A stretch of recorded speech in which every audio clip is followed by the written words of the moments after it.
시청자 여러분 안녕하십니까? VOA 모닝뉴스 시작합니다. 미국 전문가들은 한일 정상이 북한 위협에 대응한 안보 협력에서 의미 있는 성과를 내놨다고 평가했습니다. 다만 한국과 일본의 국내 정치 분위기를 감안하면 미한 핵협의 그룹에 일본 합류는 시간이 걸릴 것으로 내다봤습니다. 한일 간의 경제협력 확대 부분에 대해선 역시 미국과의 협력으로 더 큰 의미가 있다고 진단했습니다. 조은정 기자가 보도합니다. 스콧 스나이더 미국 외교협회 미한 정책국장은 한국과 일본 정상이 12년 만에 셔틀 외교를 복원한 데 대해 미국 입장에서 삼각협력의 상한선을 높인다고 진단했습니다. The specific area that I think comes out of this latest meeting between Prime Minister Kishida and President Yoon is the potential for greater military cooperation. And so we see that there are plans for more interaction and hopefully this normalization of relations at the leader level will help to also remove any of the constraints that had existed in terms of operations between the two militaries. 패트릭 크로닌 허드슨 연구소 아시아태평양 안보석자도 한일 정상회담을 계기로 양국 관계 개선에 동력이 생겼다며 삼국 안보 협력이 가속화될 것으로 내다봤습니다. 특히 윤 대통령이 미국과 신설한 핵협의 그룹에 일본의 참여를 배제하지 않은 것은 옳은 방향이라고 평가했습니다. First and foremost, they should be coordinated bilaterally. But in addition to the bilateral level that's happening, I think there's room now for a trilateral discussion to talk about strategic and nuclear planning. It may not happen right away, but I do think President Yoon is right to keep his mind open to this possibility in the coming months and years.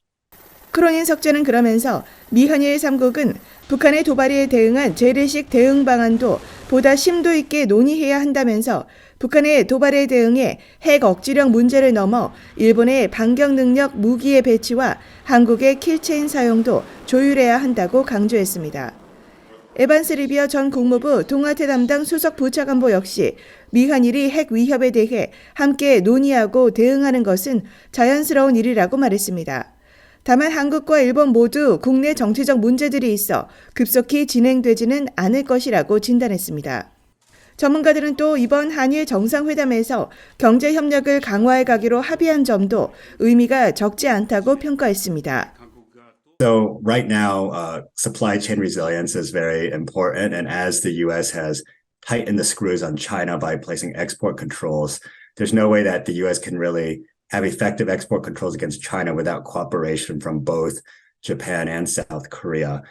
So it is important that Japan adds South Korea back onto its preferred whitelist of its preferred trading countries, and also to remove the export controls. 로버트 랩슨 전 주한 미국 대사대리도 한국과 일본이 세계 반도체 산업을 주도하기 때문에 양국이 대화하고 합의하는 것은 미국에도 매우 중요하다고 말했습니다.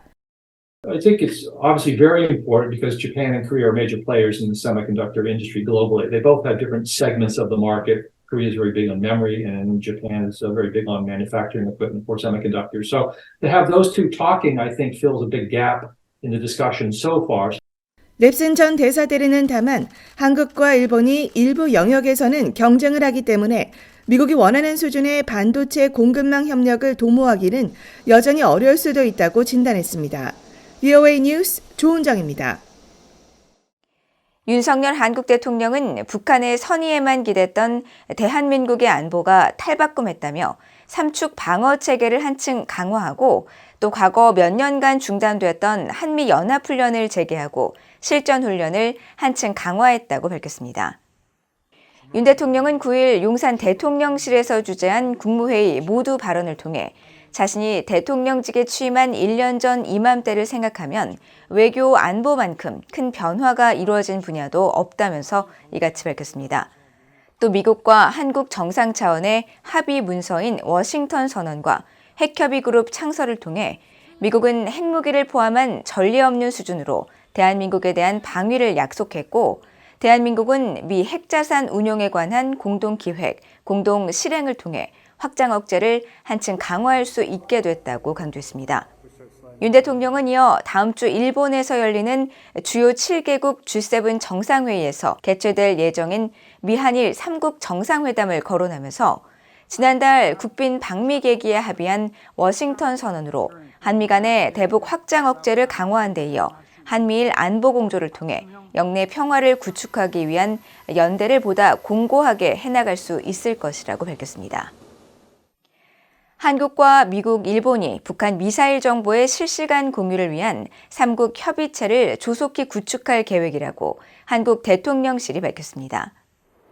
한국 대통령실 고위 관계자는 9일 브리핑에서 관련 질문을 받고 한미일 미사일 정보의 실시간 공유는 지난해 11월 3국 정상회담에서 합의했다면서 현재 세 나라 군 당국이 체계를 만들고 있다고 밝혔다고 동아일보와 연합뉴스 등 한국 언론들이 보도했습니다.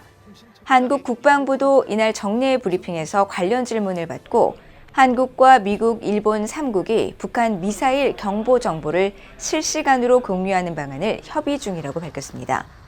앞서 북한 미사일을 탐지 추적하는 한국과 일본의 레이더 시스템을 미국의 인도태평양 사령부를 거쳐 연결하는 방법으로 북한 미사일 정보를 미국, 한국, 일본 3국이 실시간으로 공유한다는 방침을 굳혔다고 일본 요미우리 신문이 보도했습니다. 보도에 따르면 미한일 3국은 다음 달 초 싱가포르에서 열리는 3국 국방장관 회담에서 이 같은 방안에 합의할 방침으로 조기 운용 개시를 목표로 하고 있습니다. 미국 하원의 마이크 터너 정보위원장은 북한과 중국 등 적국들이 미국에 대한 핵 위협을 증대하고 있다고 지적하고 위협 조기 감지와 요격의 중요성을 거론하며 미사일 방어 체계에 대한 투자를 강조했습니다.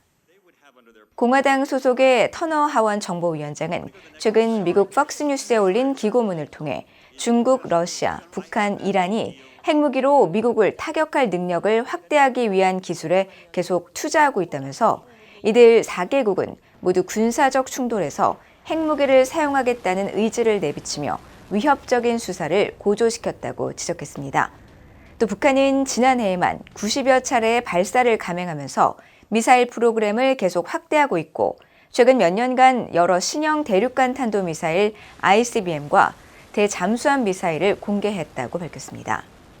터너 의원은 그러면서 미국과 동맹국들은 적국들의 진전을 감안할 때 위협을 조기에 감지하고 모든 단계에서 요격할 수 있는 현대화되고 확장 가능하며 통합된 미사일 방어 체계에 투자해야 한다고 강조했습니다. 특히 극초음속 순항 미사일을 포함한 모든 관련 위협을 추적하기 위해 이미 설치된 센서 외에도 네트워크로 연결된 우주 기반 센서와 레이더 위성이 필요하다고 밝혔습니다.